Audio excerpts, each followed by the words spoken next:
Hello, and welcome back to my channel. If this is your first time here, thank you so much for joining me. I'm Amber Stewart, founder of the Stew Project, where I help individuals maximize their living potential by simply taking an emphasis on wellness, which includes mind, body, and spirit. Now, for over 11 years, I worked as a personal trainer, and one thing I saw time and time again were individuals chasing their fitness goals, thinking that once they looked a certain way, that happiness would magically flow. But here's the truth. Happiness doesn't come from changing your body. It comes from releasing the emotional weight we carry inside. And I know this firsthand. I was pushing hard in the wellness world, hitting all the right milestones, but still feeling deeply disconnected and unfulfilled. That's when I had my breakthrough, and it led me to develop my 4-step Stress Alchemy framework, which is a process that helps people not just manage stress, but transform it into clarity, confidence, and joy while sculpting their body goals. So, if you ever use the gym to sweat out your life problems instead of truly facing them, you're not alone. Whether it's heartbreak, toxic environments, or feeling stuck in a cycle of burnout, those unhealed emotions can take up residence in your body, like literally stored in your fat cells. They grow and weigh us down, not just physically, but emotionally and spiritually too. And here's the truth. It's not about acquiring more. It's about removing what's in the way of your natural state of joy, which is why I created this Back to Joy Happiness Reset Blueprint series.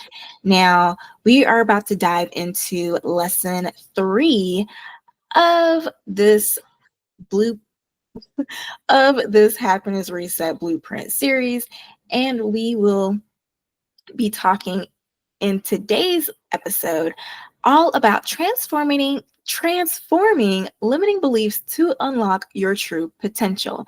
Now, these subconscious mental patterns, often picked up in childhood, act like your invisible fences in your mind. They tell you what you can't do, what you don't deserve, and who you're not allowed to be. But here's the good news. Beliefs can be rewired. And this lesson will help you start recognizing those hidden thought loops and, more importantly, give you the awareness to begin replacing them with thoughts that empower, uplift, and align with the life you actually want to live. So let's dive in and get one step closer to the joy that's already within you. Now, as I said before, limiting beliefs are like invisible fences in your mind, and they are often planted in childhood or at a younger age and reinforced over time. And they may seem harmless, but they can block us from living the joyful and fulfilled lives we deserve. So, you know, those little voices in your head that say, you can't do that, or that's just how life is. Well, those are limiting beliefs. And most of the time, we don't even notice them because they're planted when we were kids and they just kept growing as we did. Now, they may sound harmless, but they can quietly hold you back from living the joyful, fulfilled life you actually deserve. And limiting beliefs show up in all areas of life.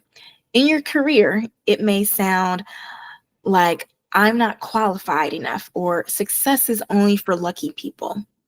If you have money blocks, the limiting beliefs may sound like I always struggle with money or wanting more is greedy. In relationships, they may sound like I'm too much to love, or I'll just get hurt again, or all men or women are just the same. When it comes to self-worth, limiting beliefs can sound like I'm not good enough or people like me don't succeed. When it comes to pursuing your life purpose, it may sound like I missed my chance or it's too late to start over. Now, these thoughts act like emotional speed bumps. They slow us down or stop us completely from chasing what lights us up. But here's the truth. You can question these beliefs. And not only you can question them, but you can challenge them and let them go when you realize that they hold no weight. So that's the first step to finding your way back to joy. First, becoming aware of the limiting beliefs. And we're going to dive into more on how to release them a little bit later. Now, roadblock number 2. Now, if you didn't watch last week's video, I suggest you go back to that one so you can read roadblock number 1. But for today, we're going into roadblock number 2, which is subconscious programming. And we unconsciously live out beliefs like life is hard or good things come to those who wait. But the reality is that these beliefs shape our actions and inaction. So if you hear that a lot growing up, you may start to believe it, and then you kind of make it true for yourself. So issues with these subconscious programming is that suddenly challenges feel like giant walls instead of chances to learn. And a telltale sign that you have a subconscious belief that is limiting your joy is if you find yourself on a certain path. Maybe you're going on a career path and there are certain individuals who are just going down the same path and it's so much easier. Whereas for you, it's a lot harder. And I could say the same when it came to me with personal training. At one point, I had this limiting belief that nobody wanted me and it was hard to come by clients. And I would literally see certain instances where there would be people who would show interest in my services, but they would not come to me. Or I would have a giant influx of clients, but for some reason, they would all bail on me and cancel on me. And so I really had to get down to my subconscious programming to rewire my brain and to believe like, oh, wait, yes, there are people rushing to me. Getting clients is easy, and I am good at selling myself so that people would want to work with me. And I also had to change the belief that I am a great person and people love me. I want to say that was like the biggest mental blocks that I had, because growing up, my older sister would pick on me, and I just remember when I was younger, she was mad at me or something, and she said to me like, well, that's why mom doesn't love you. And I went to my mom because I was really hurt. And so I went to my mom and said, Mom, Megan said that you didn't love me. Is this true? And I remember I had a picture of me and her together, and she just got down to me because I was like 4 or 5 at the time. And she looked at me and she was just like, no, I don't love you. And I was like, granted, she was smiling on her face, and I didn't know what sarcasm was. I was 3 or 4. So I believed it. And so I believed that I was unlovable. And that helped me, that subconscious belief embedded in me, and I became a people pleaser. And I had a hard time believing that I was worthy of being loved, worthy of being respected, and it really showed up in my work. So when I say I have been through this, I mean it. So the good news is that what we believe, hopefully my story will help you understand this, but what we believe isn't set in stones, and we can change our minds. And you have to think of it as you're updating software on a computer. We can upgrade and update the software in our brains too. And this is called neuroplasticity, where we are literally rewiring, like literally the brain cells. We can literally rewire our brain cells to have different thought patterns and habits. And the first step is just being mindful. So you have to notice those thoughts that are holding you back. Then you can question them and see if they're really true, and then choose to think in a more helpful way. And so oftentimes, if these subconscious beliefs are so deeply embedded in us, this is oftentimes why affirmations don't work. A good way to break out of these subconscious beliefs without using affirmations, because if you use affirmations without addressing your subconscious beliefs, your affirmations will backfire and your subconscious beliefs will just boil up to the surface. So if you have a subconscious belief that it's hard to get clients, but you keep saying, oh, clients rush to me, or you say some affirmation like, I do a wonderful work in a wonderful way, wonderful clients for wonderful pay, then you may get clients, but they don't stay long, or they don't pay, or you may have issues with payment or something like that. It'll your manifestations will always come out wonky. But if you question your limiting beliefs behind why you're saying those affirmations, then it will be a lot easier to have your manifestations emerge the way you want them to. So hopefully that makes sense. But in a nutshell, when you question these subconscious beliefs, then this means you get to control your own story, which can ultimately lead to a much happier life. Now, this shift, how to transform beliefs. I know I already talked about this in the last slide, but transforming limiting beliefs is a simple 3-step process. So, by transforming limiting beliefs, those negative thoughts that hold us back is a journey that involves introspection and a conscious effort to reshape our thought patterns. And this process, like I said before, involves 3 key stages. Step 1 is identification. And this is where you become aware of our limiting beliefs. And this requires us to pay close attention to our inner dialogue, particularly during challenging situations. And it's when we're in those challenging situations that we are so caught up in the emotion of the situation. We're just trying to hustle and find the solution. But if you learn to slow down and become aware of your limiting beliefs in these challenging situations, we might notice recurring negative thoughts or beliefs about ourselves, our abilities, or the world around us. And this is why journaling, mindfulness practices, and therapy or life coaching, because I am a life coach, can be valuable tools for identifying these deeply ingrained beliefs. Now, once you identify your limiting beliefs, step 2 is to question or challenge their validity. And we need to examine the evidence for and against these beliefs. Are they based on facts, or are they simply stories we told ourselves over and over again? Are they helpful, or are they harmful?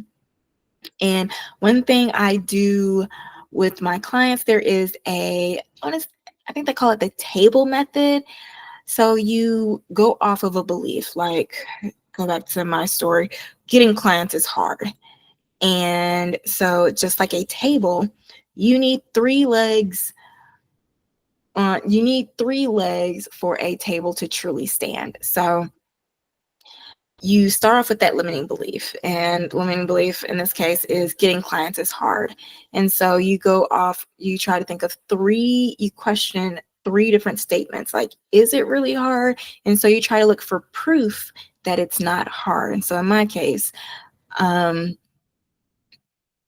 when I go back to thinking about how I got clients, most of the clients that came to me that were really consistent and loved me, they came to me, they sought me out, and all I had to do was just be at work. My first client came from me teaching a group fitness class at cardiac rehab, and he loved me so much. He was like, you know what, my wife, she needs a personal trainer. Why don't you come to my house and train her? And he loved me so much that I started training him. So I trained both of them 3 days a week. Was that hard? Not at all. So that's 1 leg down. And so then go on to another belief is that negates that. Thinking about other clients. Well, no, because once I put myself out there and started broadcasting my services and how I am an exercise physiologist that helps people with chronic health conditions get in shape and reverse their chronic conditions, then it was a lot easier for me to get clients, because a lot of my clients, they were either type A personalities, that they were like worked in health. Oddly enough, I work with a lot of clients that work in healthcare, or they own their own business, or they are retired and they just have type A personalities and they're super busy, or entrepreneurs. So it wasn't really, once I really got down to the nitty gritty of it, my belief that it was hard to get clients wasn't necessarily true. And so it was the way that I was trying to get clients that wasn't in alignment with my success. So by critically examining these beliefs, we can begin to see them for what they are: thoughts, not truths. And so sometimes we may have people project their limiting beliefs on us. So I remember when I told my grandmother when I was in high school, senior in high school, she was like, "Oh, what do you want to be when you grow up?" I was like, I don't know. I love dance. Maybe I'll be a dancer. And so she told my grandfather, and my grandfather called and was like, "Hey, why don't you be a pharmacist instead? Why don't you do that instead of being a dancer, because that has more stability?" And so that got me into a subconscious belief that I can't follow my own heart, because following my own heart may not necessarily lead to stability. But in actuality, if I wanted to, I probably could have been a dancer, but I broke my ankle. So anywho, a lot of times people's limiting beliefs can make you believe things that are not true. If so at that point in time, I did allow their limiting beliefs to mold my direction. And so although I want to say I took dance up until my junior year in college, and I ultimately could not finish it because there was like 3 levels of ballet. And so I was stuck at level 3, and I could seriously, when I compared myself to the other dancers who were actually majoring in dance, I was like, okay, so how's this person getting to level 4? Because I know I dance better than her. And so now that I think about it, it was probably my subconscious beliefs that was holding me back from finishing my dance minor. And so ultimately, I did have to give up that dream of mine. So one of the reasons why I'm making this video is because I do not want you to allow your limiting beliefs to have you not pursue your dreams. And that leads me to step 3 of the rewiring limiting beliefs process. And that is where you rewrite and reframe those limiting beliefs with alternatives. And this involves consciously choosing to adopt new beliefs that support our goals and aspirations. So we can use, like I said before, affirmations, positive self-talk, and visualizations to reinforce these new beliefs. And it's important to remember that this is an ongoing process, and we may need to revisit and revise our beliefs as we grow and evolve. Because, like I said, if there are limiting beliefs, just think of limiting beliefs as like the roots to your plant, and your plant is your life. And so your limiting beliefs are the roots. And so if you have limiting beliefs that are so deeply ingrained, it may take a lot longer for you to uproot all of those roots. Because if you don't know anything about growing plants, sometimes like plants that grow really, really big, their roots have to go really, really deep into the soil. And so if you find yourself addressing something, and I'm pretty sure this shows up a lot in relationships, and from people who have dealt with toxic or abusive relationships growing up, or had mommy or daddy issues, you may have some deeply rooted limiting beliefs that are showing up in your other relationships. And if they're showing up in your relationships, that doesn't mean that it's true. It just means that you need to become aware of these beliefs so you can replace them with powerful, uplifting ones. And honestly, this has made a big difference in my life as far as relationships because, like I said, I was a people pleaser. And I have noticed that although I have stopped people pleasing, I find more loving and harmonious relationships by setting boundaries with individuals. And so oftentimes we allow the wrong people into our lives because we don't really know what true love or true healthy relationships are. And these limiting beliefs can help us uncover the holes in our belief patterns. Now, I have a nice little belief reframing activity for you because, I never want you to leave this Back to Joy series without actionable steps for you to move forward towards the happier life that you deserve.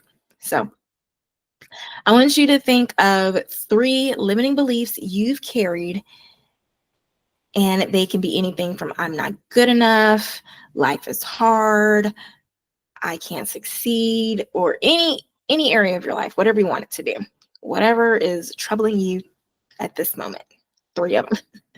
And I want you to ask yourself, is this always true? And do the table method. So start off with that belief and then try to think of 3 different instances in your life where that belief is not true. And if you are able to come up with 3 factual instances where that belief is not true, then you will find yourself having less and less attachment to that belief. Right now, I want you to take out a pen and write out those things. And once you're able to find those beliefs that don't work, then I want you to reframe it into something else. So you can reframe it like, so take, for example, I am bad, or I can't succeed. It's hard to advance in life. How about that one? It's hard to advance in life, or life is just hard, or I can't win for anything.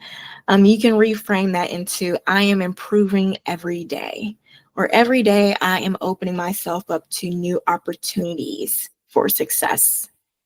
And once you start saying those things and you start looking for confirmations, then you'll slowly start to see the resistance of yourself in that area dwindle, and you'll start moving forward towards the true beliefs that hold into it. And this is often why having faith and being rooted in your faith, because I know there's a lot of people who read their scriptures and believe, oh, your barnyard should be overflowing. We shall prosper and succeed in the land. But their life doesn't reflect that. Their life shows that they're struggling, living paycheck to paycheck. And so you really have to start believing, like, okay, so what is my belief system? Because I can read these scriptures all day, every day, but my life is not exempt, but my life is not reflecting that. So then you have to start going into your belief patterns, and having a good faith, or being rooted in your faith can help you change your limiting beliefs. And so oftentimes if you can't find if the table method doesn't work, then go back to your scriptures, because the scriptures show who you are. Because God does not ever lie to you. He's the same as before, now, and in the future. And so his word doesn't change. If he speaks a blessing over you and you accept it, it's going to be. And so you have to learn to make that connection. And that is the belief reframing activity. Now, I feel like that was a lot, but here are some practical tools for rewiring. So the words we use in our heads, what we picture in our heads, they really impact what we believe and how we see the world. When we think I can't, it's like hitting a brick wall. To get past that, you can try this. When I can't pops up, you can stop for a second and ask, how can I? And just that simple shift in those words can change your whole mindset, being stuck to looking for ways forward. And this is how you go from a fixed mindset to a growth mindset. And that's literally all you're doing to rewire yourself for joy and happiness. And when we're talking about those what if worries, I know they can really get you down and stop you from doing things and start have you procrastinate and everything. So when you catch yourself going down that path, it's important to try flipping it. And instead of saying, what if I fail? You can ask, what if I totally nail it? Or what can I do to ensure that I won't fail? Or, well, you're not supposed to say affirmations that include a negative. So you can say, what can I do to ensure that I will succeed? Instead of saying, I'm going to repeat that. Instead of saying, what if I fail? You can say, what can I do to ensure that I will succeed? And another example is, what if it all goes wrong? You can say, what if it all goes right? How would that be? And so you go from expecting things to go wrong into expecting things to go right. And so it's not about ignoring the bad stuff. Bad things occur, which is why I said, what can I do to ensure that I will succeed? It's all about training your brain to see the good. And you're just opening yourself up to all the possibilities, including the awesome ones. And so remember, whatever you focus on gets bigger, okay? Whatever you focus on gets bigger. And if you're always thinking about what can't happen, that's what you'll see. But if you focus on what could work and the good stuff, you'll become more resilient and ready for opportunities. Now, changing how you think with words and pictures, that's a really powerful way to grow and live a happier life. And some practical tools for rewiring limiting beliefs include language reframes, which is what I was just talking about, turning I have to into I get to. The positive what ifs, so replacing what if I fail with what if I succeed.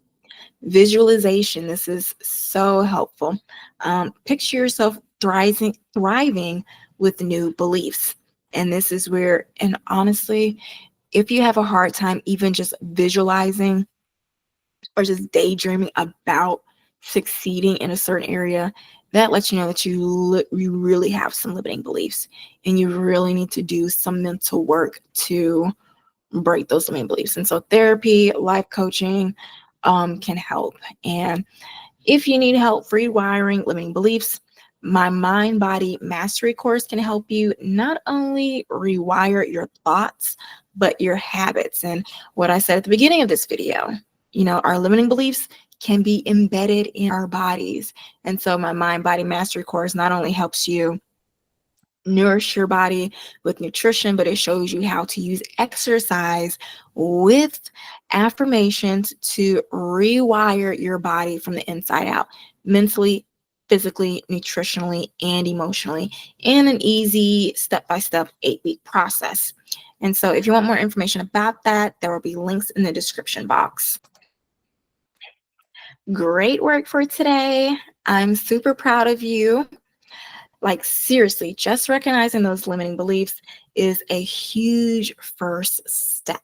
And if this resonated with you, don't forget to hit that like button, subscribe, or tap the bell so you don't miss what's coming next, because next week we will be diving into how to embrace your true identity and align with who you really are. And so it's going to be powerful because we will be addressing our ego. And I can't wait to see you there. So until then, take care and keep coming back to joy. Bye, y'all.